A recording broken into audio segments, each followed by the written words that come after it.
I'm John Paul Hughley, and I'm the founder of the American College of the Building Arts. In 1997, we set out to identify an educational center of excellence which would combine both the academic study with the hands-on study and what we defined as the building arts. There are 6 trades that relate back to the building industry: masonry and stone carving, carpentry and timber framing, plastering and ironworking. These were the ones that we started with, and today the American College of Building Arts gives a degree in the building arts with those as concentrated majors. The American College of Building Arts is headquartered at the old Charleston jail. Built in 1802, it operated for about 130 years. The jail today gets ranked amongst the most haunted buildings in America, and it has a true following of people that come to Charleston just to see it. I heard about the college through my younger brother, actually, and I came for a visit and kind of fell in love with the whole idea, and so I enrolled the next year. I originally heard about this school actually on Paul Harvey on the radio. So I immediately ran home and found the website and found the next open house and told my parents to brace themselves because this is something that I was really interested in doing. I decided I had never touched plaster. I didn't know that that was even a trade, a viable trade. But I decided if I'm going to commit 4 years of my life, to going back and learning something, why not learn something new? And something about plastering and the professor really sparked my imagination. And the goal for us is to replace students back out in the United States in a field that is absolutely in need of highly skilled artisans, and that's the building industry. When I graduate, I plan to get a job with a company doing preservation work, or more appropriately, restoration work.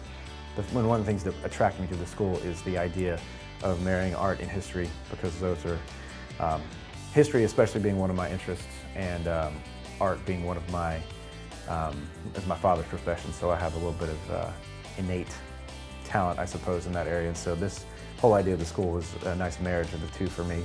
As it stands now, we learn the base. We learn the hand skills, the drawing, and the design aspect of the trade. And that base knowledge you can't find anywhere else, and is therefore more important to learn first.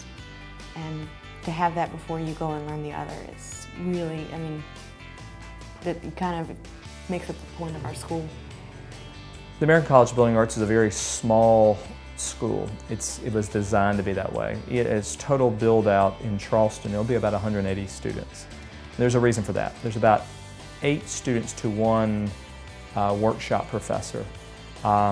It needs to be kept small. The students that come here, what they like and they enjoy is the fact that the students and the faculty are a true mentoring situation.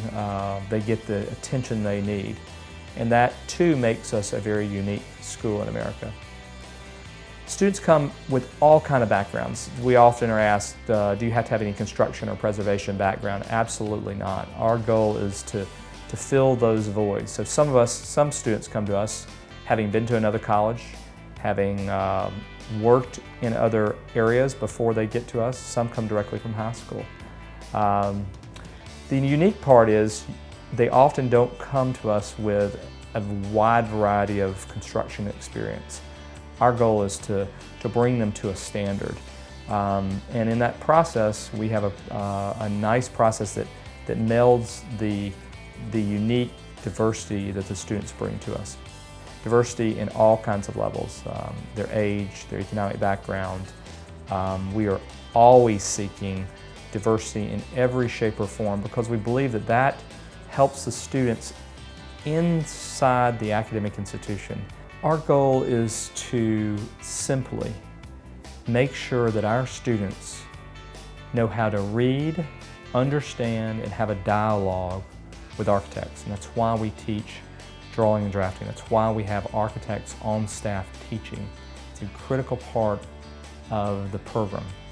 The second part is our students must know the materials for which they work.